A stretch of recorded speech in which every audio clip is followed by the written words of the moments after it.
40 years ago, we opened our doors with one mission in mind. We'll be right back with the top 10 songs of 1983.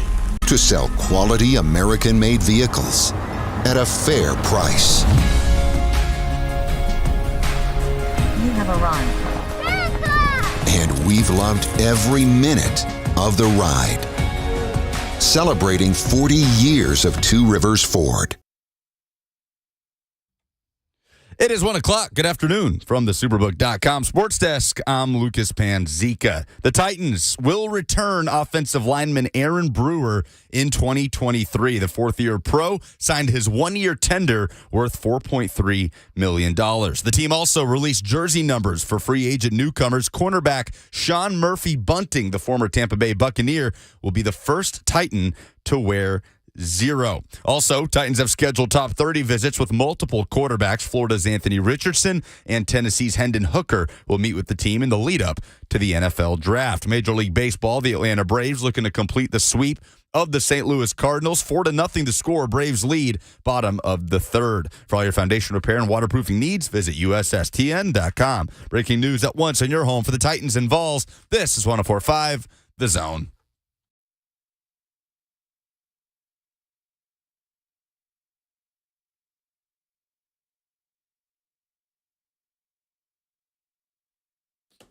Blaine and Mickey, 104.5 The Zone. Whoa, woo, what's up? How's everybody doing? Well, what's up and what's down is we got rat problems. Yeah, what's going on, Lucas? You got yeah. You got something you need help with? His friend got some rat problems, so he called Lucas see if Lucas could help him, and Lucas said, "Well, let me call somebody from the country. I mean, Mickey, who could help me." So, what was your friend's rat problem? Oh, it's my rat problem. Oh, okay. I didn't know if you wanted to put your business out there, so I was trying to protect you. You gave me the option to say your friend. That's good looking out. I appreciate that. But no, it is my. We finished Buck Show talking about this. But did you? Mickey, I do not want you to. Do not be insulted. Because I hope you're not insulted that I think you might have a solution to this. I don't know why. You are just a resourceful person. So you're in the middle of nowhere. Rats do sleep into the cabin, and you're just a generally resourceful person. So we had a rat. So I'm not resourceful, or well, you are too. But I'm taking any and all options. We had a rodent of some kind. Rat traps. A rodent of some kind die in the frame of our house. Oh, I saw your social media tweets about this. And ooh. So a pest control company came and I guess put poison around and a rat crawled into a crevice somewhere and it died. And 3 different professional parties have been to our house to try and locate it because the stench is formidable. It's like the bathroom down the hall here. Something died in there. Did it really? Oh, gosh, yes. I haven't been in there. I don't know. You talking about the time I had diarrhea? I mean, no. My stomach was messed up? No, your friend had diarrhea. No, the men's bathroom upstairs here at Cumulus Broadcasting headquarters smelled for years like that mouse's cousin that you're looking for had died right down there. Oh, so I never went to that one. That smell of death, imagine that, but in your kitchen and for going on a week now. And I'm out of options because it doesn't look like we're going to find this thing. It appears to be within the frame of the house somewhere, just decomposing. There's nothing we can do about it. Yeah. Oh, my. And I don't know what to do to mask somebody called in and said put charcoal around the area because charcoal absorbs the odor. I've read that coffee grounds can do that. I've put coffee grounds. I'm emptying out bottles of Febreze, but that's just adding one fragrance and like layering it on top, and it is borderline unlivable. Well, anybody can help Lucas after Mickey give him suggestions. 737-1045, The Zone, rat stench. We can't find it. Who cares? But we need to get rid of the smell. Alex Ray says, check your fridge motor. Maybe he climbed in there. It was nice and warm, and he got in there. It's not in or behind the fridge. Okay. That has been searched. Oh, okay. Okay. It is, according to professional animal removal services that we have sent to our house, it is either in the walls or like between the crawl space and the floor. Yeah. In a spot where you would have to like break through and then rebuild it back, and then you can't pinpoint exactly where it is because the smell disperses, right? So you cannot sit there and say, okay, it's in this spot, break this point in the wall, because at that point we're just smashing holes in our wall looking for this that's thing. happened. I've seen that happen before on one of those shows. Looking for that's the exact same thing. Sam tweeted me asking if we could please limit dead rat discussion during lunchtime. Oh, that is a good point. Tyler says, I'm sorry, there's no covering a decomposition smell. And Edward says, rats better than skunks under the house. Oh, man. I don't know, man. A skunk. It skunked my dog. It was the worst. But nothing like a stench of a rat. Yeah, he skunked my dog. I'm outsourcing. Did you look inside your vents? The professionals did. Are they on the floor or the ceiling? We have vents on the floor. Okay, yes, so they could easily get in there.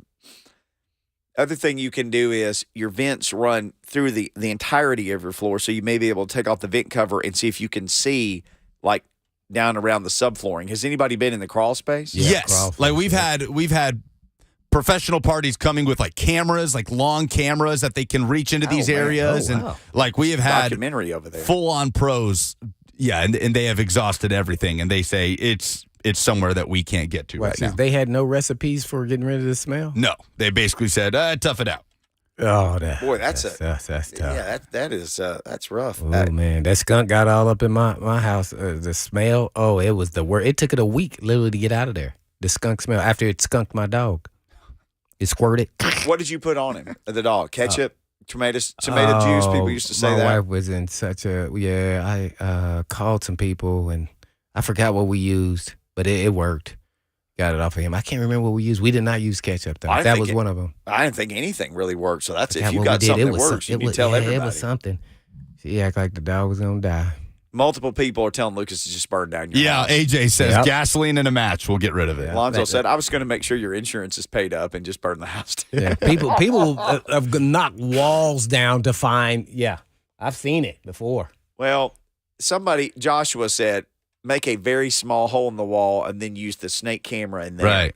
That may be what you have to do. I mean. You rent this place, right? You don't own it? Yeah. I think there's we rent. No, if this is the case, it is up to the owner. It is. To figure it out. Because you can't sleep, and it's affecting your job. Yep. Yeah, you're doing a terrible job. It's affecting my daily performance. See, you're doing what the real honest, good people do. I'm going to figure it out. I'm going to get it done. Are you guys paying for all this stuff? Yeah. No. Oh, okay, the owner is. Okay. I didn't want to ask if he was renting the owner, but yeah. So there's the key right there. Put it on them. Meanwhile, that may take a while. It's been 1 week to the day since we started smelling. The pest control place came last Tuesday, and we started to kind of smell it a little bit Wednesday. And I thought, maybe there's something in the trash. So I took out the trash. Then Thursday it was bad, and then Friday it was terrible, and it's been terrible since. At least it'd be nice. You can roll down your windows or keep them pushed up. Our windows are down. Our fans are blasting. We're aerating the house. Oh, man. Are you sleeping with a mask on? Luckily, it does not permeate into my room. It's really just the kitchen area, which also, you guys know I like to cook, so that's a problem for me. I think it has to do with all the food you got at your house all the time. Mice are watching the Instagram feed, and they're showing up to taste Lewis. They never come in the house because we have a cat. So it's in the framework of the house somewhere. Okay, yeah. You just got to tell your landlord, hey, man, you got to get this right, or no rent checks until it gets straightened out. I don't know. Ooh, I see you. Hard line. Ultimatum. And he says, okay, I'll it's be also by the in rat. a minute. He says, okay, bye-bye. I'll be over in a minute to give you some tomato sauce because you're going to get skunked. Hey, we got a shout out. We got all these new friends that we made at Wright Middle School this morning. Right. Went and did career day. And saw our friend Jacqueline Cavett, who was a zone employee we figured out 6 years ago. She used to work here. And now she's changed in the world and is a social worker in the school system, but we got to hang out with her and all the teachers and the kids. And the unique police deal, horses. Didn't have it on my checklist, but man, I did not expect this. This is an exciting thing that happened, besides meeting all the kids. We got to rub some horses in the middle school.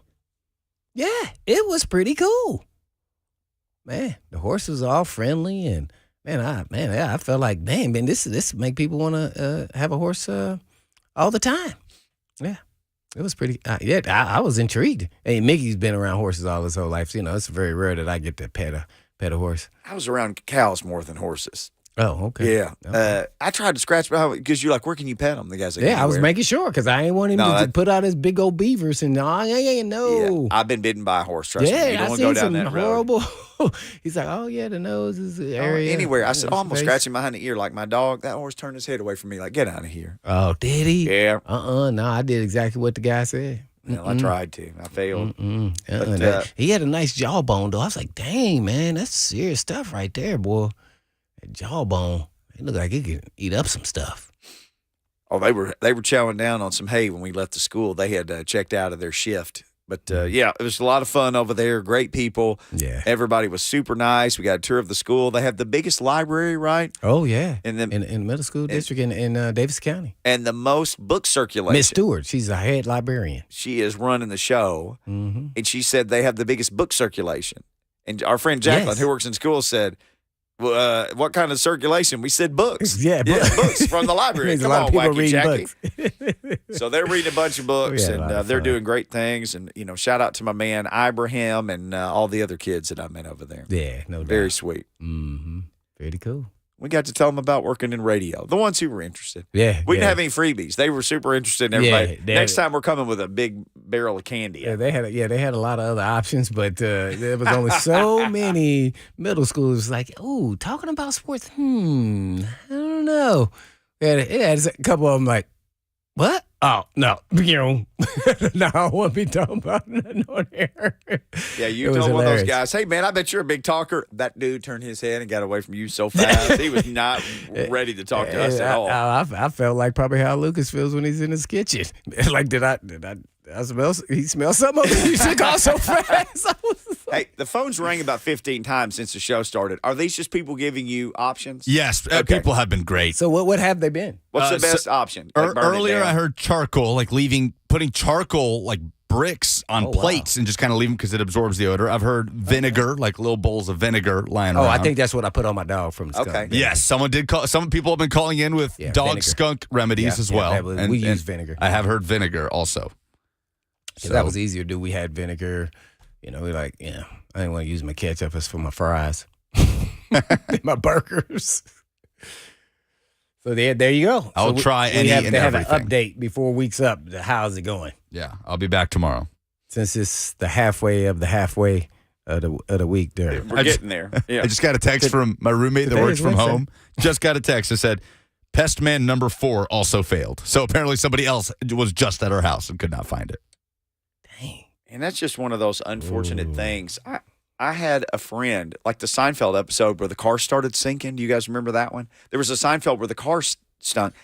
I had a friend whose car started sinking, and they never figured out. He finally just got rid of the car. They could never figure out what was going on in there. They could never figure it out. Something died, like under the carpet of the car or something like that. Yeah, some type of Hey, man. varmint. It's varmints out there. They're just looking for a nice, soft, warm place to end it all, Oh man. including Lucas's kitchen. I don't know about the blender. I don't know. Well, I get it because Lucas is the one. He's that type that he has to find it. Yep. He wants to find it. It would just eat at his brain the whole entire day. Can I tell you, I'd be the same way. Oh man. I'd be like calling somebody. My wife is like that. She will not stop. I would stay up all night. Yeah. Till I would do whatever it took. Finally, I'd start making a hole here or there, I think. Now, I wouldn't if I didn't own the house. But, like, I will not stop until I find whatever the problem And is. then she'll be it's like, my if I house. can't find it, make sure you go get us a hotel. Because we not staying here. I cannot sleep. Alex, And I need my sleep.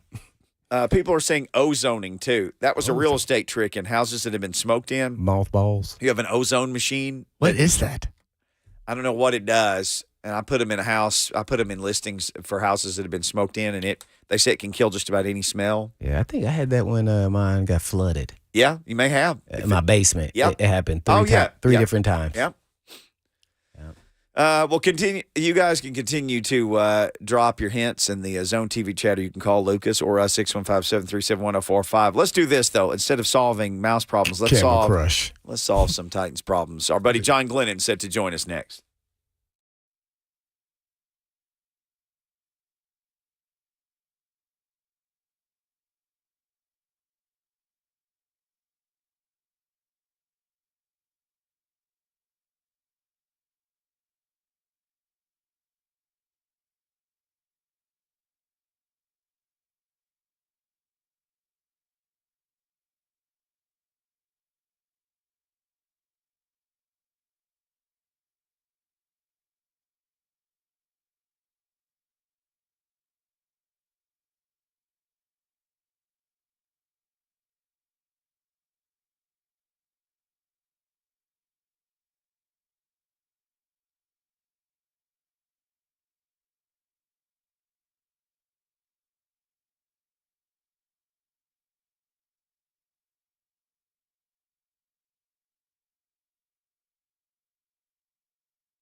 Blaine and Mickey, 104.5 The Zone. John Glennon joins us, Believe in Titans podcast, also covering the Preds, NHL. He just covers everything because that's what John Glennon does. John, we got a little mystery here going on the show. Our man Lucas Panzica has had a mouse that has expired somewhere within the confines of his kitchen, and he can't find it. Have you ever had to eradicate some kind of smell like that from a room in your home? Do you have anything to offer to help with this situation we're dealing with? Or at any time? Thankfully, I myself have not had to deal with anything like that. Now, I might call into play. My brother-in-law, I think, has had a couple of interesting experiences along those lines. I think he once had to clear out a small family of skunks that lived underneath his house, and he had to get those out very delicately and very quickly. So he might be the guy to call in this situation. Oh, my goodness. Yeah. All right. This is your brother-in-law, you said? That's correct. And he did it successfully. He was, he got them all out by himself, none the worse. So impressive work by him. I'll pass along his number if necessary. Absolutely. So if your brother-in-law can remove a whole family of skunks underneath his house without any trouble, you think he could get the Titans moved up to number 3 without any trouble too? If he was GM of the team. Nice. Without said move carrying a stench about it. Yeah, he might be the he might be the guy to look to in that situation, because boy, that is such a risk, you know. I mean, there's obviously the big upside if you think you can find yourself, you know, a franchise quarterback there, a guy who can start, you know, for years. It's pretty tantalizing, you know, when you're at number 11 and you don't have to move up all that far. You know, it's tantalizing. On the other hand, boy, it's always, as I say, you know, it's a crapshoot. Look what the Niners did, you know, a few years ago. 49ers did a few years ago, moved up to number 3, grabbed that quarterback in Trey Lance, and you can certainly say hasn't exactly panned out, you know, the way they would have and wanted to. Well, and you, like you pointed out, I mean, the boom or bust factor, there's always that, but you wouldn't even get the number 1 or the number 2 quarterback in this draft. It would be one of number 3 or 4 is what most people think.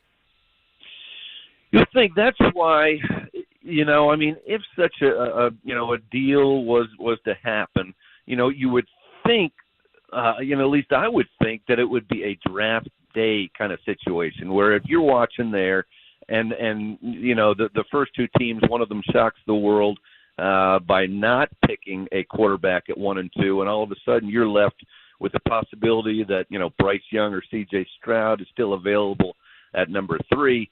Then that's when you get aggressive, and maybe some of the groundwork that you might have laid, you know, for such a situation, that's maybe when you might try to pull the trigger. You know, I would be more inclined, I think, to see it happening like that as opposed to, you know, trying to make a deal before draft day when, you know, all of a sudden you're at number 3 and then, you know, if things go as predicted, as you guys just referenced, all of a sudden it's either Anthony Richardson or Will Levis at number 3 if you want to draft a quarterback. And did you really want to make that move for one of those 2 guys? So tough questions. You know, maybe, you know, for all we know, they may have fallen in love with either Anthony Richardson or Will Levis, and that might be their guy.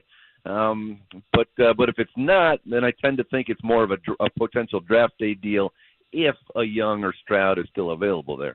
There you go. The one and only John Glennon at Glennon Sports on Twitter hanging out with us here on Blaine and Mickey. Well, JG, man, thanks for coming on. You know, you just made me think about if the Titans did move up, is it really worth moving up for a franchise quarterback? And I'm only saying this, and that is the Titans' offense really is not driven by the quarterback unless you're thinking about changing your philosophy, because this offense kind of, you know, I mean, it's like you're going to go get a franchise quarterback, give it up all this capital, and it's like, oh, now we got the new Ferrari. Well, if you're still going to only drive 50 miles an hour, then why would you do that? Yeah. Well, you know, I mean, obviously, so I want him to do it. It's exciting, but I'm thinking, man, this offense is not, I mean, you know, it's not one for quarterbacks. No, not at this point, I don't right. think, certainly. But, you know, at some point, you're going to need to address the quarterback issue, obviously. You know, even if we assume Tannehill is still the man this year, Whether it is this year, whether it's next year, or even down the line, you're going to have to address the quarterback situation pretty soon. So I don't think, if you draft one of these guys this year, that he is automatically starting this year. I mean, you look at what the Eagles did, with Jalen Hurts, and I know he was a second-round pick, but still, he started the last handful of games during his rookie year, got himself enough experience that they moved him into that starter's role year 2. By this season, he was one of the finalists, for the MVP. So maybe that's more of the way you look at it for the Titans, that you don't have to immediately have all the offensive plays, for a quarterback to get in there and succeed. But you're going to have, a franchise quarterback here, a succession plan in place. And if you don't feel like Malik Willis is the guy, and to me, kind of the doubt expressed in Malik Willis last year, raises a red flag in my mind. Again, if you're going to have that succession in place at some point, and you want to have that Ferrari revving at some point, it doesn't have to go right as soon as you get it off the lot, but, in time and with some tutelage from, a new offensive coordinator, a new quarterbacks coach, maybe that's still the way to go. And there you have it. John Glennon, who covers everything Tennessee. I guess the next one was a little surprising, but I don't know if it really means anything, and that is I saw that the Metro deferred on the stadium vote, and I don't know, so it's not passed. So I don't know. What were your thoughts when you saw they just kind of deferred when they're going to do the voting?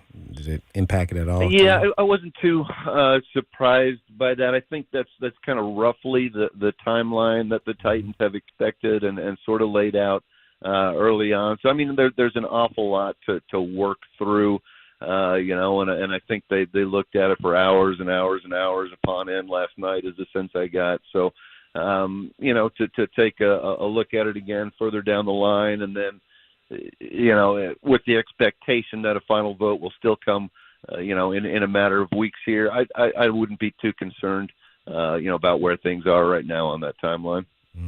Well, you just said that, and then that led me back to, do you think the ownership and Amy and everybody involved there, do you think they're willing to accept maybe some leaner years here to be more competitive down the road with the new stadium? Or do you think they're all the way in and hey, Vrabel's not want to be in for that either, but it's not like he has a choice if he's getting paid, right? I mean, act like it's his choice. If the ownership decides, we want that franchise quarterback, it's going to be some tough times. Could be, certainly, but, people are impatient these days, more so than ever before. I don't think fans stand for, hey, okay, guys, we're going to be down for the next 3 years, be patient with us. I think fans stand for, maybe a year, maybe 2 of that, but I think there's too much clamoring for results. You see that in how often coaches are replaced, no matter how often the general managers and owners say, oh, yeah, we understand, we'll give you time. So, I think, we saw it on the other side of the river. I think the phrase that Predators general manager David Poile used frequently last year, was competitive rebuild.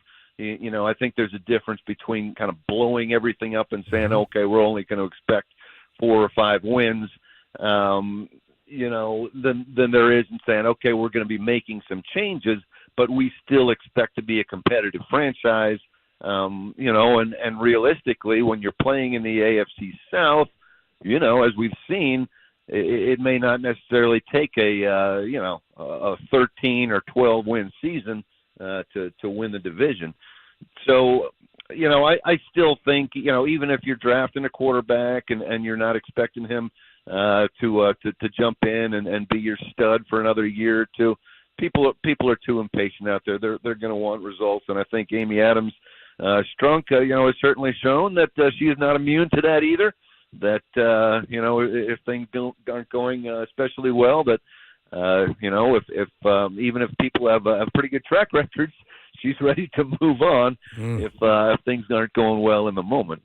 No doubt about it. We're with John Glennon covering everything in Tennessee sports. JG, are you surprised that, the Titans have had a very, very obvious theme with their signing guys who are very affordable, who appear to have upside at whatever position they play. Maybe guys who just need an opportunity, but no wide receivers yet, other than bringing back NWI. That surprise you in any way, just knowing what their need is?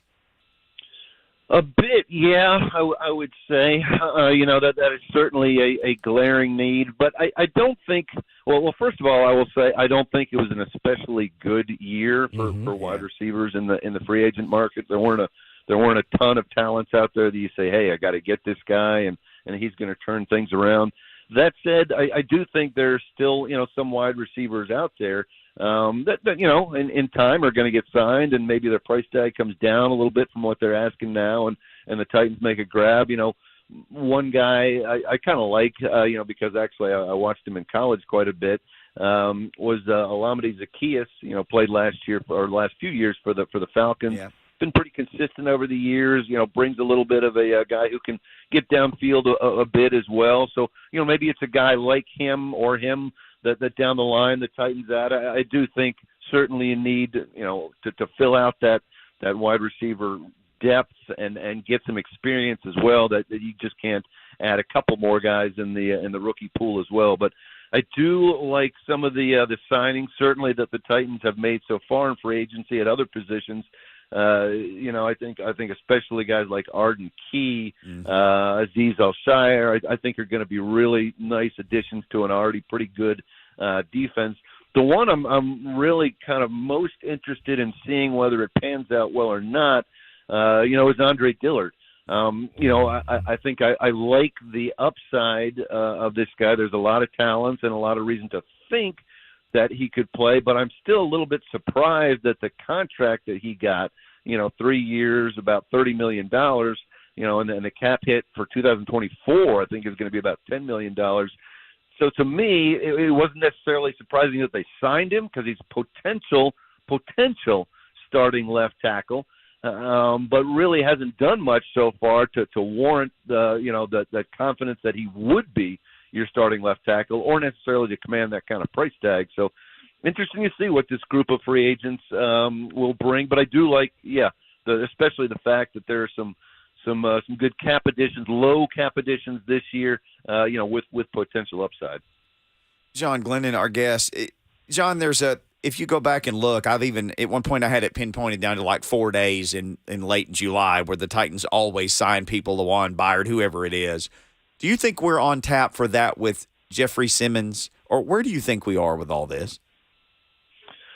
I would have to think so. I just find it hard to imagine that they want to go into training camp with that situation sort of unresolved. And yes, Jeffrey Simmons is under contract. We all know that.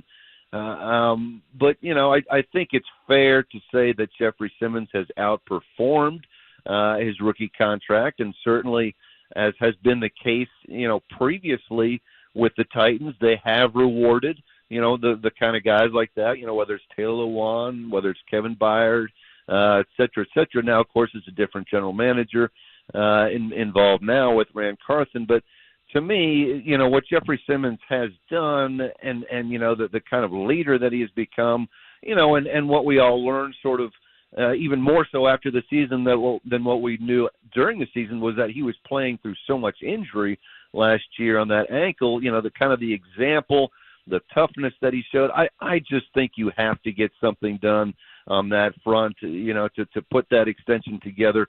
And just from the comments, we're hearing from Rand Carthon, it doesn't seem to be an adversarial relationship at all, and we all know, you never know what happens until a new deal is signed. But I think it gets done, if not before training camp, very early in training camp would be my guess. John Glennon, our guest, Believe in Titans podcast at Glennon Sports on Twitter. You need to follow him there. Well, JG, I guess still on the Big Jeff front, where do they get cap space, or how does that work to even sign Big Jeff? Because theoretically, they have him for this year, and then they can franchise tag him. They can go 2 more years. They could. Again, you weigh that versus, Do you want your top player, a kind of a franchise cornerstone? Do you want him disgruntled? Do you want him, he'll play well. Disappointed? He'll be upset. Do you want that as a potential, bad influence in the locker room, a bad example potentially to some of your younger guys that are coming through that maybe you are or are not going to get rewarded, for your outstanding play. So, and if they do go with that extension, it doesn't necessarily hurt them too much this year. I don't think you have to, carve out an incredible amount of cap space more so than they have, for this year. And then when you look ahead at next year, 2024, of course, the Titans have a huge amount of space. That's when you start getting the bigger hits to the cap. Is not necessarily this year, but in years to come. So I think it can still get done. And I as I say, I think it should be done. It's not every player that's going to get this kind of extension before before the contract year gets into play. But for certain players who have outperformed their rookie contracts by a significant amount, who have become leaders on this team, I certainly think it's worthwhile to make that kind of move with Jeff Simmons. Yeah, it sounds theoretically like it should happen, but you gonna pay him $25 million per?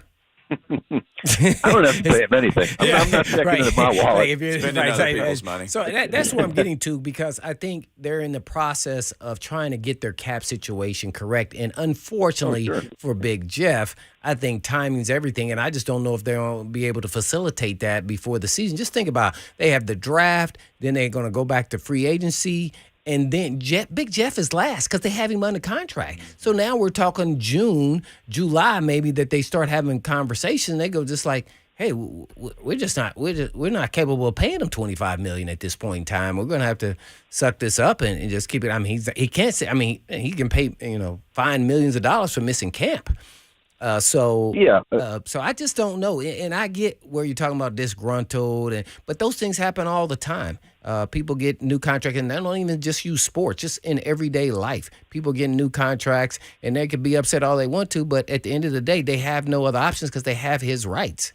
So he can be disgruntled all he want to, but hey, we're going to take care of you, and this is how it's going to be. And I think Carthon kind of plays this chicken and mouse, Mr. Nice Guy on the forefront. That's how they operated there with the 49ers. How do you think they got their quarterback to come back to them when they already told you he wasn't going to be on the team initially, Garoppolo? Then he had no market to go to. He had shoulder surgery. Oh, well, come on back. We'll give you a good contract, and we'll give you some incentives if you play, and everything is good. Boom. Well, we'll say I like Blaine Bishop as a future hardline GM here. I've always been hardline GM. I've always been that way because it's business. And at the end of the day, I could love you as a player, but right now, in my mind, if I'm the GM, JG, Jeffrey Simmons I would have signed him last year. So let's get that straight. I would have got him for cheaper and for the long run. But now that they're in the situation that they're in now, he would be at the top of the list for the trade block. It's just because he's the most to give me collateral to help me get me more picks. See, and so I need more people, and this is my draft, and he's not attached to me. He is an elite player, but he's not one that can't be replaced to a certain extent. And we saw that when he wasn't playing or wasn't playing up to par because he was playing injured. Right. But I think you have to respect what he was doing as well. And yeah. Oh, yeah, for sure. And I think you have to kind of reward not only that, but obviously the production that he has had before. Yes. So to me, I think, I mean, are you really going to be the new general manager who steps in and one of his first big moves is to say, trade away Jeffrey Simmons? That's a hard, that's a very, very hard line and a very, very difficult move to see coming. I'm sure. But if I got Bryce Young, they'd be very happy. Yeah, they'd be super duper happy. They'd be excited. They're gonna forget all about Big Jeff. The defense don't win championships anymore. That's just how it is. His name recognition. I also got to think about selling tickets. So people thinking about Big Jeff, or are they thinking about the starting quarterback? Well, it's I think they're thinking about both, and I think even if you're, you've gotten an exceptionally strong defense right now to sort of build around, and I don't think you. I just don't see this team wanting to move away from Jeffrey Simmons at this point. Maybe I'm wrong. Maybe Yeah, you Rand could be right. does step in and say, okay, we've got to make a bold move, or we've just got to stand pat with Jeffrey and see where see where things happen. But to me, that is the kind of player, in my mind, as I say, for production, for leadership, for value, for everything he has done, and for what you expect. To me, that's the kind of guy you set precedence with for holding on to and for keeping around in the long term. So we're taking our two general manager tracks in different directions. Yeah, absolutely. I completely agree with all those things. But you see where that got Byard, take a pay cut. See, so it doesn't matter. It just is where you're at in your career and what they need and what's best for the team. Real quick before you let you go, I know you'll get this one wrong. 11th pick. Who do the Titans take today? And the next time we have you on, we'll ask you again. It could change. I'm gonna. Yeah, I still think I go 50-50 back and forth whether they'll move up or not. But I think if they do stand pat at 11, I just have to keep going back to the offensive line and to left tackle. So I lean towards whether it's Skoronski from Northwestern, whether it's Paris Jones from Ohio State. I think those are the natural selections to me. I know there's a glaring need for a wide receiver, and that's certainly going to have to be addressed. But and I'm certainly not the first person to say this, but a lot of times it doesn't really matter who you have at wide receiver if your quarterback is getting pummeled and can't stay upright for more than 3 seconds at a time to throw to those wide receivers. So I'm sticking with left tackle at this point, and I could change my mind tomorrow, but that's where it lands at this very moment. I think GM is in your future, and that's why I'm sitting right where I'm at. I no way I'd be a GM. If I'm GM, I'm bringing you in to be my hardline right-hand man. 100%. Right, you got to have good cop, bad cop, right? JG, thanks, man. Always great catching up with you at Glennon Sports on Twitter, Believe in Titans podcast, wherever people get their podcast. Thank you. Appreciate it, JG. Okay. Thanks, guys. Yes, sir. The one and only John Glennon, Glennon Sports. There is a mock draft that just dropped. I think any Titans fan, and it involves a trade up to 3. I think that's what I want, excitement. Oh, this would excite some Titans fans. We'll tell you about it. That's why they're deferring that vote. No, just kidding. We'll defer this till next.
Blaine and Mickey 1045 The Zone. So everybody has a mock draft. Everybody has a mock draft. So Will Brinson of CBS Sports. Speaking of CBS Sports, Jordan Dajani will join us in, 26 minutes or something. You can hang out with Jordan Dajani, and we know you like that.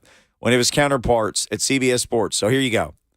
Bryce Young, number 1 to the Panthers. That doesn't surprise me. There's a rumor out there. I think Lucas actually put this out there for the Season of Lies, that the Texans are just like, we'll just take the best available player. We don't have to take a quarterback. Brinson has them taking Will Anderson. Okay, this is where it gets weird. All this smoke with the Titans in pick 3. He has the Titans trading up to 3rd, taking C.J. Stroud. Getting C.J. Stroud. And remember, every time you start to think, well, these guys know. I went back and looked at McShay's final mock draft last year. He had Malik Willis going number 20 overall to the Steelers. So mock drafts are just a fun thing. They don't mean anything. They're for fun. So C.J. Stroud dropping to number 3, the Titans trading up to get him. Y'all on board with that? C.J. Stroud, not Richardson, not Levis. Well, coming to the Titans, yeah, I'm fine with that.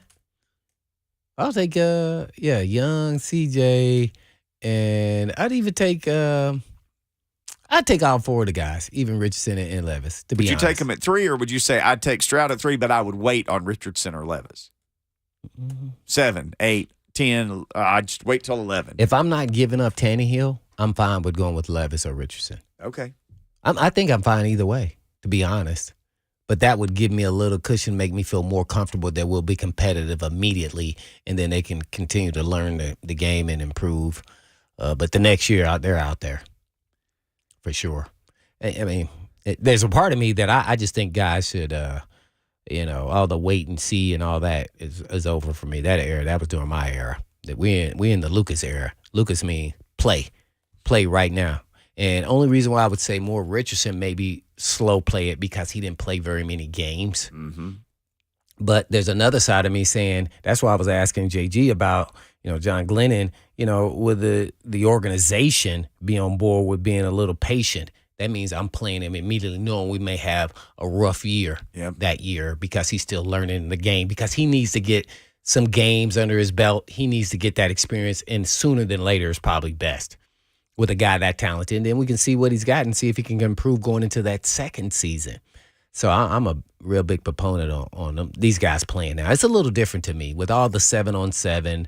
Guys are way more advanced in today's era of coming out. So I think you should play right away. Not unless you got the quarterback that you're going to let go the next year. Like the play on with Love and Aaron Rodgers, or Aaron Rodgers behind Brett Favre for 3 years or whatever it was. It was more than that, I think.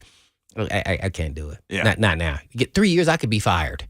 Oh, as a GM. sure. Yeah, me and the coach. So, I don't know. Would you be on board with that, Lucas? CJ Stroud at 3. I think he is the safest out of the 4. The 4 quarterbacks. But with Richardson and Levis, I really feel like those guys, everybody uses the Allen. Everybody loves to use the Josh Allen comparison when you're talking about an Anthony Richardson. Completion percentage around that 50% mark, all the intangibles, athletic, big, the measurables, cannon of an arm. And it worked for Josh Allen.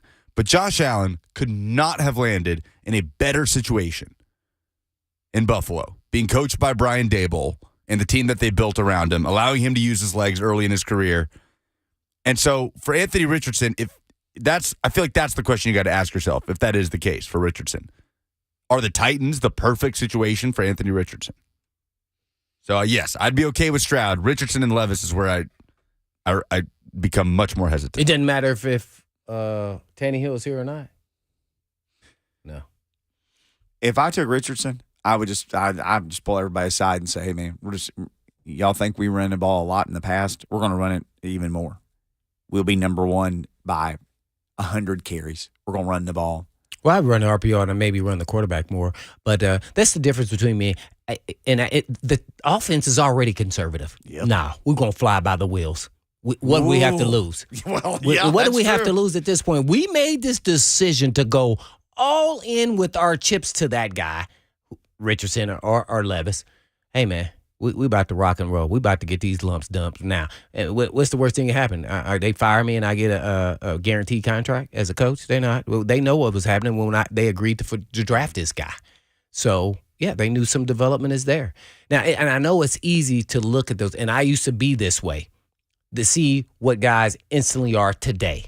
I would add Hooker into this mix as well. You can say, oh, well, he can't play maybe this year. Well, then I got more time to get Tannehill right. And guess what? Tannehill knows this last year. He going to play his best ball he ever played. Meanwhile, Hooker's getting ready to take the front, when he's gone. And get one more year to learn the game and then to heal up, hopefully. So, I think where I'm at is different in that I'm ready for change. And the reason why I say these things is because I've gone through a window of 3-4 years and it's over and everybody's cut and released and move on. There's been other times throughout the Titans organization that's happened. I think under Floyd Reeson as well now, I think we're hitting a point where John Robinson's era is over and it's time to move on. And it always starts with the quarterback. You got to protect him. So they're starting to do the line.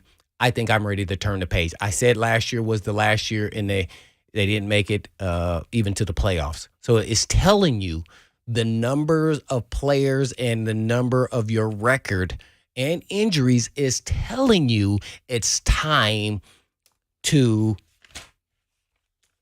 if y'all can hear that, turn the page. It's time. It's time for us to turn the page to hour number 2. We are at the nexus of the sports talk universe. We're halfway through the week show. Jeff, Paul, Chuck, we got people on the line who want to talk. We'll get to phone calls. We got Jordan Dajani coming up, a bunch more football talk in hour number 2.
It is 2:04. Good afternoon from the Superbook.com Sports Desk. I'm Lucas Panzica. The Titans have scheduled top 30 visits with multiple quarterbacks, including Florida's Anthony Richardson and former Tennessee quarterback Hendon Hooker. The team also released jersey numbers for free agent newcomers. Cornerback Sean Murphy Bunting will be the first Titan to wear 0. Major League Baseball, the Atlanta Braves leading the St. Louis Cardinals 5-1, top of the 8th inning. Braves looking for the sweep. For all your foundation repair and waterproofing needs, visit USSTN.com. Breaking news at once on your home for the Titans and Vols. This is 104.5 The Zone.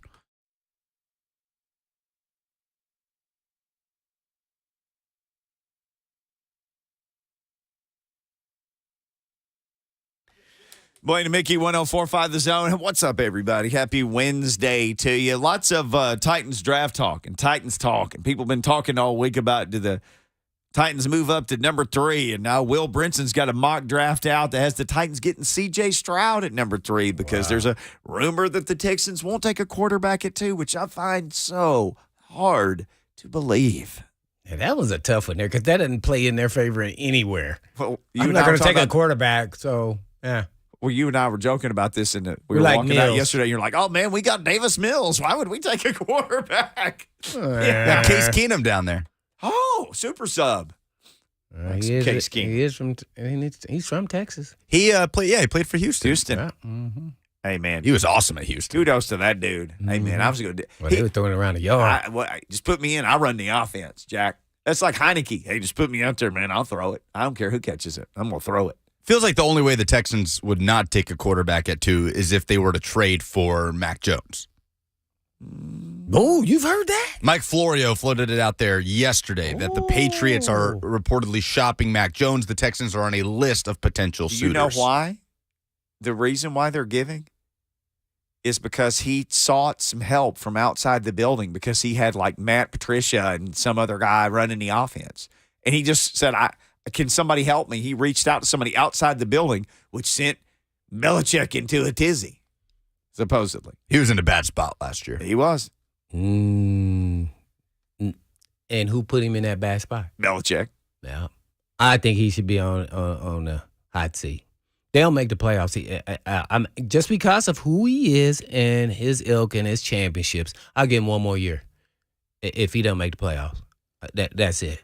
Because that was a ding-dong move. He made my ding-dong list. Ding! I mean, how you going to make a career defensive coordinator then gonna think he's going to be an offensive coordinator? Come on, man. He messed up the quarterback. You saw it. 1 year to the next year, he was totally different. Yep. I'm like, man, he done screwed up the quarterback. And then now you want to blame him for bringing him outside. Oh, that shows he was really trying really hard. Y'all wasn't giving him no help. And that also says he was scared to ask you for help. He was scared. A grown man was scared to ask you, the best in the world, for help. He went outside. See, so I look at it differently than most. He should have been comfortable enough to think I can go sit down with my coach and say, hey, man, this is nothing like last year. This is totally different. He's telling me the wrong stuff. Mm-hmm. They don't want to hear the real stuff, and that sometimes coaches don't. That's why he didn't. He was trying to be passive-aggressive. Let me go outside, get some help, and let me see what they say. Oh, well, you lose that way, too. Why not do it the right way? Hey, coach, this is not the same. He would have been like, well, you got to do what you got to do. Then now you know it's not your fault. Mm-hmm. It looked like it's Mac Jones' fault. And some of it was, but, I mean, at the same time, you mentally can't tweak the quarterback. It's all mental. They just screwed up their own quarterback. Yeah. Well, so he's on a hot seat for me. Championships and all. And I've been very consistent. About anybody and everybody. I'll give you a little more leeway and change when you're an elite level coach, for sure. I'm going to have some sit downs and, hey, man, give them the courtesy, a lot of respect. But at the end of the day, this is business. Mm-hmm. This is business, man. Take some of these business phone calls, trade rumors, quarterback talk. It's all there. Jeff in Nashville up first to start this hour on the Mark Spain Real Estate Hotline. What's going on, Jeff? Mac Jones looked great versus Titans. Hey, guys. Hey. Hey, I just wanted to touch base with y'all about the Texans and stuff. Yeah. You have to know that the head coach now defensive coordinator. So he may go for defense. He might not get a quarterback first round. And my thing is, why are there trade rumors about Kirk Cousins when we just got Sam Darnold put in for 49ers? Why would they try to do Kirk Cousins as well? I just want to hear y'all talk about that. What did you hear about Kirk Cousins going to 49ers? What are you saying about Kirk Cousins, Jeff? That they were going to trade Trey Lance and get Kirk Cousins. Now that's a rumor, right? Is what you're talking about? He's gone. Yeah. Now that I haven't heard. Lucas? No, I haven't seen that anywhere. Lucas in the rumor mongering world. I heard that the Vikings were interested in maybe drafting a quarterback, and the name that keeps getting attached to him is Hooker. Mm. Apparently, they're in the 20s. I think. What pick are they? The Vikings 23. Yeah. Oh yeah. Okay. Yeah, and that's a popular spot for him. 23 Vikings, 29 Saints have been very commonly mocked. Hendon Hooker. Hendon Hooker, I think, he's visiting the Titans today. There was something floating around about Kirk Cousins Niners trade, and Schefter went out there and said there's no substance to it. Okay. Yeah, they just signed Sam Darnold. The Niners did. Right. I think that's who we mentioned again. Yeah. Oh my guy. Yeah. He's going back he's a West Coast guy. 25 years old. Has all its starting experience. Mm-hmm. And so there you go. Watch how good he looks with the 49ers. Watch if he gets in. I'm telling you. He may. Hey, it's going to take a while for that elbow to heal, I think, for Purdy. So he's going to get a chance. I wouldn't rush Purdy. I wouldn't either. So, let's rush Paul on the line because it's his time to talk. What's up, Paul in Lebanon? Rush Paul. Yes. You remember year before last, Tannehill threw a bunch of interceptions and messed up. Then he broke his foot this last time, messed up. I'm with Blaine. It's time for Tannehill to go. He's not going to take us anywhere to the Super Bowl, anywhere else. Need to trade up to number 3. We're counting a rebuilding program anyway. Why not trade up and get a good quarterback and go from there? I'll listen to you. Yeah, I think he had a high ankle sprain, right? Yeah, twice. And not against Tannehill. It's time to turn the page with the quarterback, and we saw how far we can go. We can't go any further. And now it's regressing. So once, it's just like, finance. Once it goes up, everything must come down. Mm-hmm. And that's where we're going. We're going that way. So let's start, rip the Band-Aid off and just admit that that's where we're going. Understand who you are, and doesn't mean it could end and then it's over. You can still put a competitive team out there and putting your team back together through the cap. So the cap tells you everything. What they did in free agency tells you everything. Everything was a bargain. Besides Dillard, maybe. I think everything. I mean, he was a first rounder, so in his mind, based off he wasn't playing as much, but he still probably was a discount. In so many words, looking at his contract. So, yeah, I'm ready. It's time. I want to see fresh new blood and meat out there. Let's go. Well, they got a building getting built too, so you got to start ramping the team towards that era of the Titans. Because you're going to be trying to sell more expensive tickets and watch this. I'm gonna get Lucas. He give us your thoughts. Whoever the quarterback. We all know the top 5, even Hooker in there. How excited would you be, just give your honest opinion, if the Titans traded up to get a quarterback and the Tannehill era was over? How would you go to a game? Would you go buy season tickets? Let's just C.J. Stroud, Bryce Young, Hendon Hooker. You go down the list, all of them, Levis, Richardson. But I would be excited. Oh, I'm not thinking about how good they're going to be or, is this a playoff contending team? I'm thinking the new era started with this new quarterback. Let's go. Even last year, in the middle of a giant losing streak, Christmas Eve, Houston Texans, things are trending down for the Titans. Fans still want to go see Malik Willis. They want to see what they have in this guy. If anything, let's see what we have in this young rookie quarterback that we drafted in the 3rd round, right? I think there were Titans fans that went to games or watched games specifically that watched the preseason with more intent because, okay, all right, it's not, who was it that Logan Woodside was bad? Matt Barkley. Not last season, but the season before. I thought he would. Right, but like Malik Willis, Logan Woodside last preseason was a much more interesting preseason backup quarterback competition than Matt Barkley, Logan Woodside. So, yes, I do think a quarterback gives fans more incentive, even if the team is not a contender. Titans were not a contender late in the season last year, but people are still tuning in. Okay, what do we have in this They want to see what developments were happening with Malik Willis. Yeah. And then the Titans just blew that out the water when Vrabel and crew just put Dobbs out there. And it tells you what they thought of him. Yeah. At least at that moment. Actions. Yeah, their actions. Quit all that talking. Your actions in coaching and in sports tells you what your coach is thinking. He wasn't ready in their mind. Now, Malik Willis may have thought something else. Because I thought he was getting better, but not at the rapid pace that they wanted him to because they needed him right now to be where Dobbs was at. Let's get Chuck real quick, and then we got Jordan Dajani coming up next. Chuck in Clarksville. Let's talk some quarterback stuff. Chuck. Hey, Mickey. I'm okay with moving up to 3, and I'll tell you why. Because even if he wasn't to get Bryce Young or C.J. Stroud, Will Anderson might be the next Micah Parsons. So that would be a generational player for 10 years or more here. It would really help there, too. So I'd be okay with it. But, would you rather do this or would you rather trade for Trey Lance? 25 or 6 pick and get Trey Lance. So that'd be my comment. But I think C.J. Stroud, I love him. I think he's the next Jalen Hurts or better. In 2 or 3 years, he could be better than Jalen Hurts. So I think he fit our offense really good. Hey, thank you for the call, Chuck. Yeah, man, appreciate the phone call. Boy, if the Texans don't if they don't take a quarterback, boy, their phone is going. The Cardinals at that point can be like, okay, here was the price yesterday. Here's the price today. Yeah. We live in a different world, like on the movie Draft Day. We live in a different world than we did yesterday. Oh my goodness! But if you're Rand, so that means you go ahead and you just go ahead and pull the trigger for the draft. Well, if you wasn't thinking about it, today's prices. I think you like, I think we need to reconsider this. We only got 5 minutes. Tick tock, tick tock. Oh, I'd be sweating bullets. Ooh-wee. Sweating bullets. I'd be drenched. All right. Jordan Dajani set to drench us with NFL knowledge. Next, I'm Blaine and Mickey.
Blaine and Mickey, 104.5 The Zone.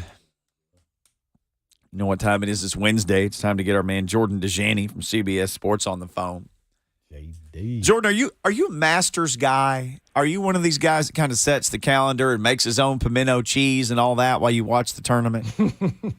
What's going on, my friends? No, I can't really say that I'm a Masters guy, but at the same time, it is one of the golf tournaments that I 100% will watch. And one thing I'll say, too, is that gambling on golf is actually a really fun activity. And, of course, it's going to make the golf tournament a little more interesting if you're not exactly the biggest golf fan. So today, this afternoon, I'm going to sit down, do my research, try to see some fun props that maybe I can put in on my gambling app. But, yeah, I'm definitely going to watch the Masters. But at the same time, I'm probably not the most hardcore golf fan in the world. It's just one of those things where it's like if you could do any individual thing, win the Masters or an Olympic medal or, be the UFC champion, I would think being the Masters champion would have to be – there's just so few of those people walking the earth. That would have to rank up there for most people, Jordan, if you could just pick not win the Super Bowl, but like the one individual thing.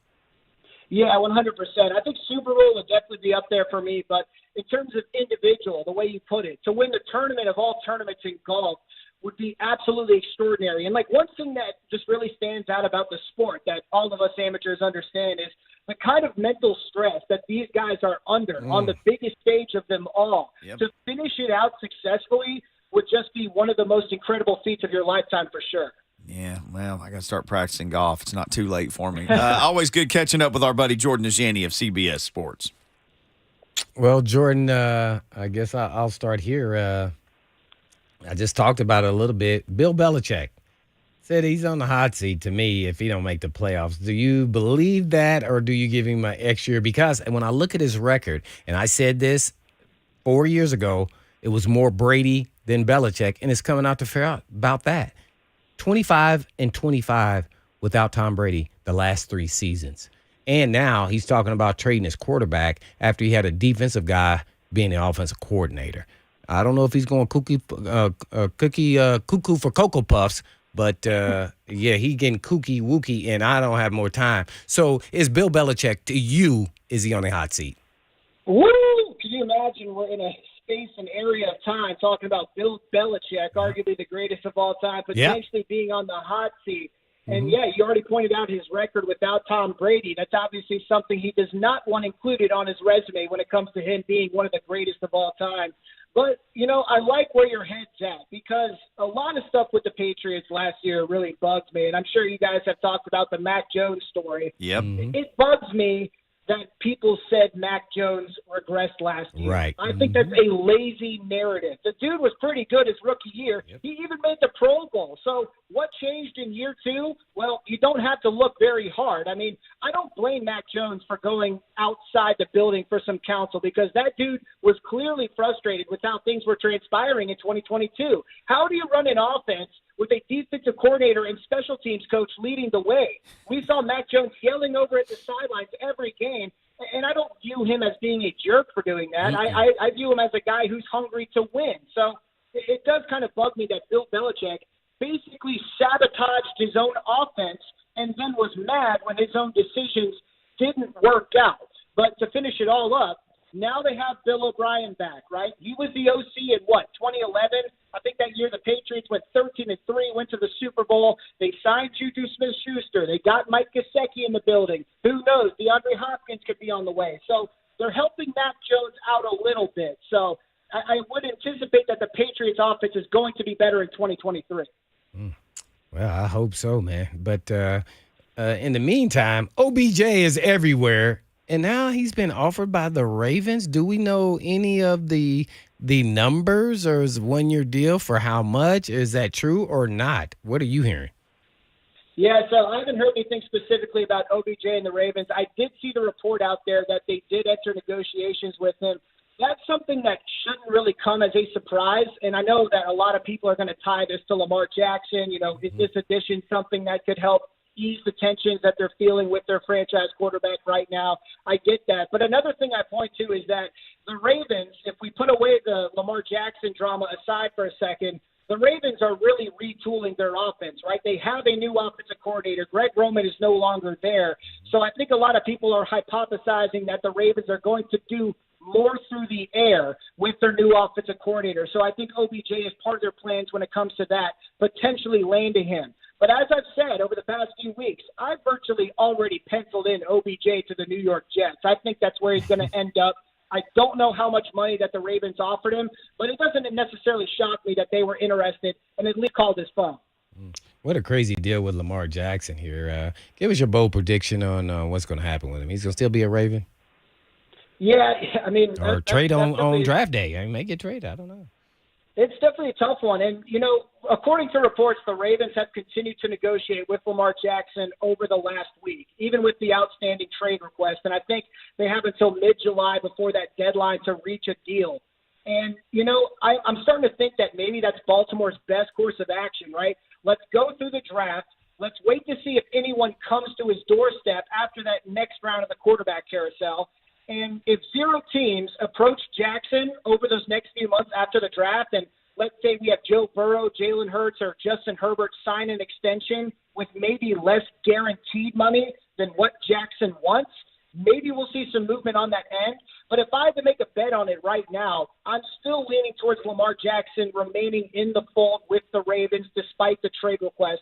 And that's because the Ravens love this guy. They truly want to get a deal done. They understand the trade request and everything that comes with it, but they still want to see what they can do to potentially get a deal done. They're continuing to negotiate. So that's exactly where I have on that. That's my opinion on the matter right now, is I think he stays in Baltimore. We're on with Jordan Dajani, NFL writer for CBS Sports. Where are you on Jackson Smith and Jigba? Are you like Titans need a receiver, or he's the top-rated guy in the draft? You just take him at 11. There, as much as some people seem to like him, there are other people who seem to be kind of split on taking him that high. I would love it. I think my 2 top prospects at number 11 overall would be Terrace Johnson, the left tackle from Ohio State, and I would be totally fine with Jackson Smith and Jigba as well. I think that he's solidified himself as the number 1 wide receiver in this class. Of course, he didn't do a ton last year. I think you have to go back to the 2021 film. But, I mean, he led Ohio State in receptions, receiving yards. He was an absolute monster. And I think that we all can agree that one of the biggest needs for the Tennessee Titans is a legitimate number 1 wideout. Not saying that Traylon Burks can't eventually evolve into that, but having another legitimate wide receiver on roster would help so many things when it comes to the Tennessee Titans. It will help their new OC. It will help the passing game. It will help us get that last squeeze of Ryan Tannehill at the quarterback position. It will help the offense at large. So a lot of people may say that Jackson Smith and Jigba going at 11 may be just a tad bit rich. I disagree because I think it fits one of the biggest needs for the Tennessee Titans. If you were the Titans and you had a quarterback that you loved, obviously you're not getting the first pick or the second pick, who would you be willing to trade up to number 3 to get? Or who all? Yeah, that's a good question. And I think that the Arizona Cardinals at 3 would probably be more interested in acquiring picks. I don't think they want to go the Ryan Poles route where they want an extra player as well because the Bears had a great cap situation. And there was a good article in The Athletic talking about how Ryan Poles went through his decision-making in terms of what exactly he wanted.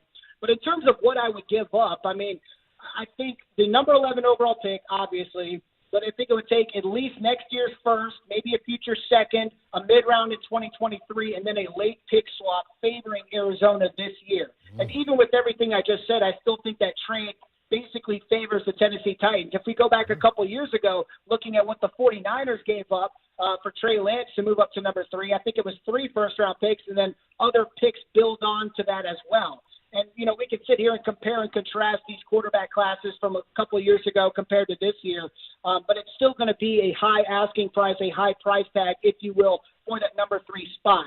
If C.J. Stroud somehow falls to number 3, that's where I would feel the most comfortable with Tennessee moving up because I think that you can make the argument he's actually the number 1 quarterback in this class.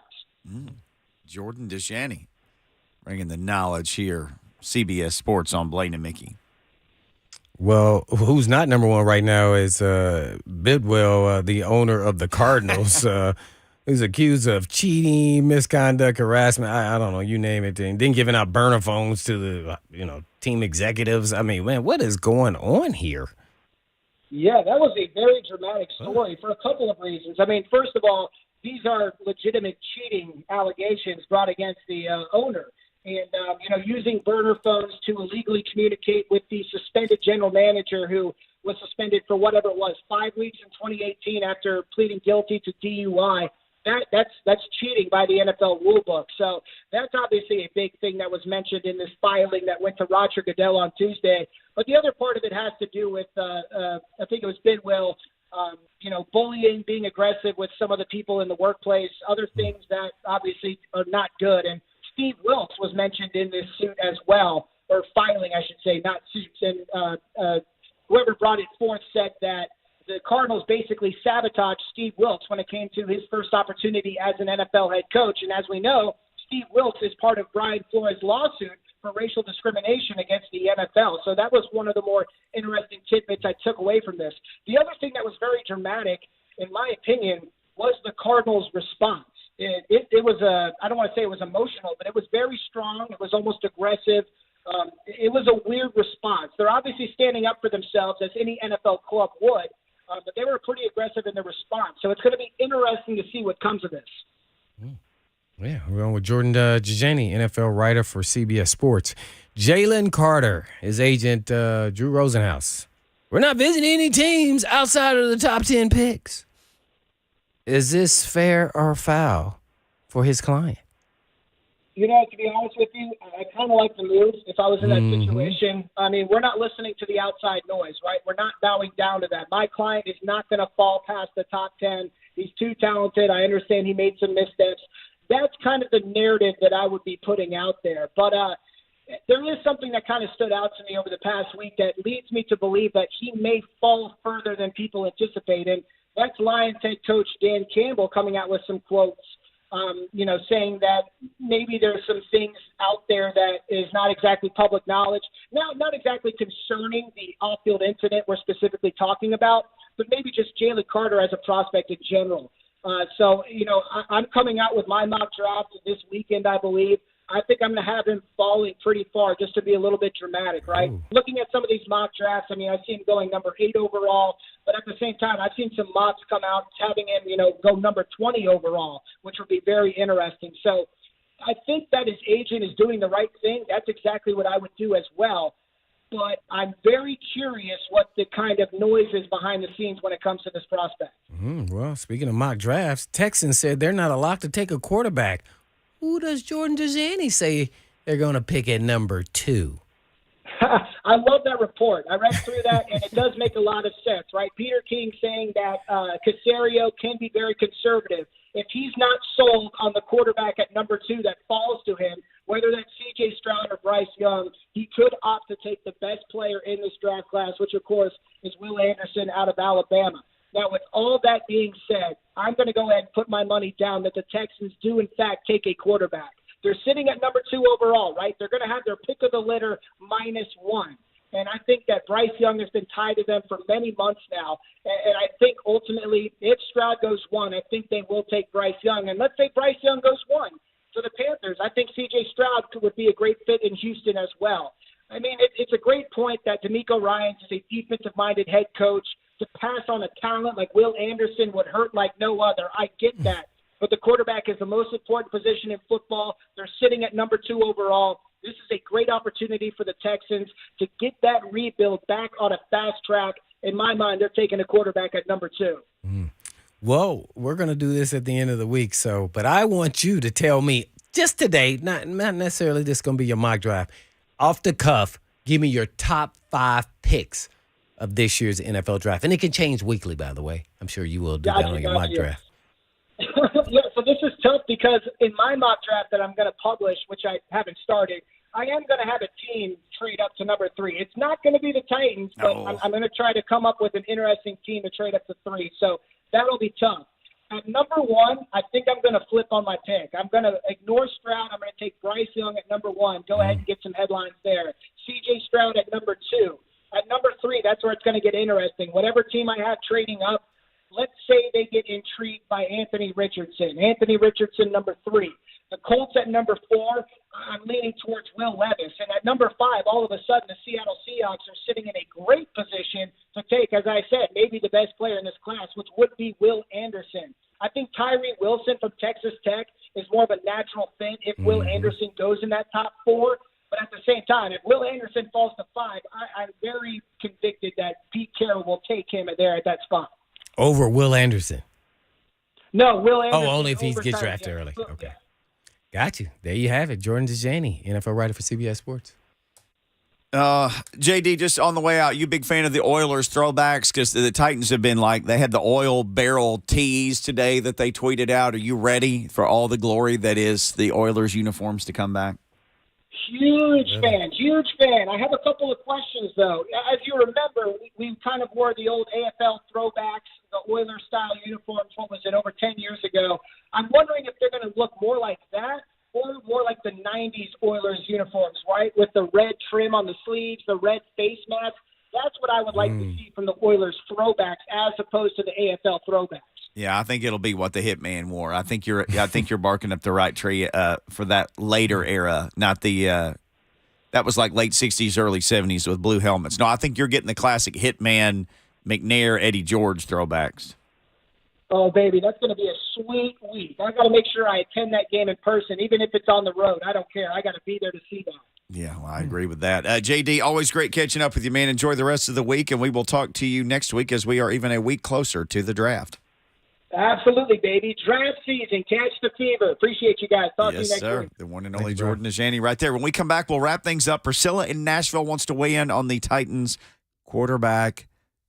Well, she just wants to weigh in. We'll hear everything she wants to say next. Also, got a poll question that we put out yesterday about Josh Dobbs and him and his draft status with the Titans. We'll get you that information as well.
Blaine and Mickey 104.5 The Zone. Priscilla Holt, we'll get to you 1 second.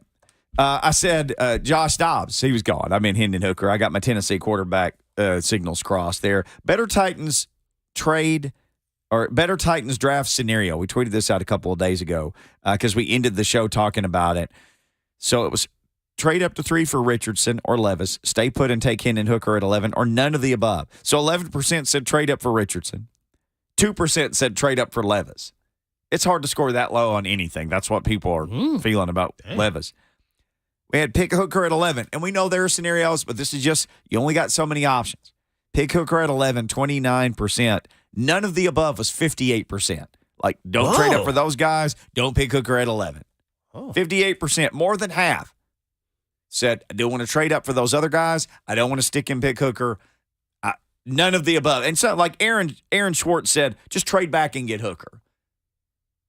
But the thing was that we talked about was, if you felt like somebody else was going to get him and you couldn't trade back, would you just take him at 11? That was the whole gist of the question. Right. That's how we came up with it, yeah. Yeah, I think I would lean. I think I would take him at 11. I can't. There's some other teams there in the teens I think would take him. I think as this process has developed, nothing about his age, his acumen in the game, his recall, he can make all the throws. I think he would have just kept, even with the ACL injury, I think a lot of people feel like, in a year's time, he'll be just as good or better. So I think I'd take him at 11. That's what I would do if all those other quarterbacks are gone. If you think he's your guy and you can't trade back. Yeah, then, I'm even if I got to sit out of here, and that burns me because that means he probably won't play this year. You're keeping Tannehill. But I don't think I'd be able to get my franchise quarterback next year in the draft. So let's take Priscilla's call. She's been super patient. Priscilla, thank you for calling the Mark Spain Real Estate Hotline. How you doing? Well, pretty good. I'm sitting in traffic right now and waiting to pick up some kids. But first of all, Blaine, I wish we still had you playing. Me too. I loved watching from the get-go when you first came to town. So I miss you. Appreciate it. But the main question is, and I don't follow the draft, I would love to. My question is, okay, I'm sorry, somebody's trying to help me. Why aren't we more concentrated on picking offensive line? It doesn't matter if we've got the best quarterback in the world if we can't protect them. Yeah. No, I completely agree. Yeah. No, I think we are. I think if I had to go with a bold prediction, if they stick their 11 and everything goes right, I think they're going to take an offensive lineman. Mm-hmm. And she's right. It starts in the trenches. Everybody knows that, especially in a Vrabel-type team and their identity. And they have to get the O-line. So I'd be on the side of, taking an extra lineman who's kind of a utility guy even in, later rounds. So I think they may take 2. They only had 6 picks, so I don't know. Well, they did bring back Corey Levin a couple of days ago. I like that move. news. We both like that. He can play center or guard. Yeah, look much better than he did his first go-round, so he looks solid. And they got Brewer back. They say he signed his restricted tender, correct? Mm-hmm. So I don't know if that means he's center guard, but he's one of the two. So the pieces are coming together. Now it's about can they gel together. And there's one more piece left, really, that is a state of emergency, if you want to call it that. One guard spot really open. Mm-hmm. You could still draft another tackle and then move Petit Frere to guard or make him a utility guy. So, yeah, she's right. So that interior guy, boy, they need some wide receivers too. I mean, like, where are we going to get all these picks? I mean, how many receivers are you going to take? If you don't pick up they have to have their eye on some veteran that because they got pro scouting. So everybody's scouting everybody, and they know their contract status. Some pro scout has told them, this dude's getting cut. Well, they got to be more than just this dude. They got to be these dudes. I think they have to sign a veteran dude and draft at least one dude. Yes, absolutely. And if not, then they got to draft 2 dudes. Because it's tumbleweeds blowing through that receiver room right now. Man. Maybe the JSN pick is maybe the route they may go with that first one. I'm going O-line. It pains me because I love the skill guys, but And I know everybody else does because they know their names and everybody, Paris Johnson. Yeah. That video of him backpedaling is one of the wildest things I've ever seen. There's a video of him backpedaling that would make you think, I want that guy right now. Yeah, he was backpedaling and switching feet like he was moving from the left side to the right side. I can do both sides. So I think that's where I'm going. I'm leaning Which that way is what too. JG said. Yep. Paris Johnson. All right. Time Ohio for us State. to finish what we're saying for today. 3HL coming up next. They'll get you the rest of the way home. But in the meantime, In between time, peace.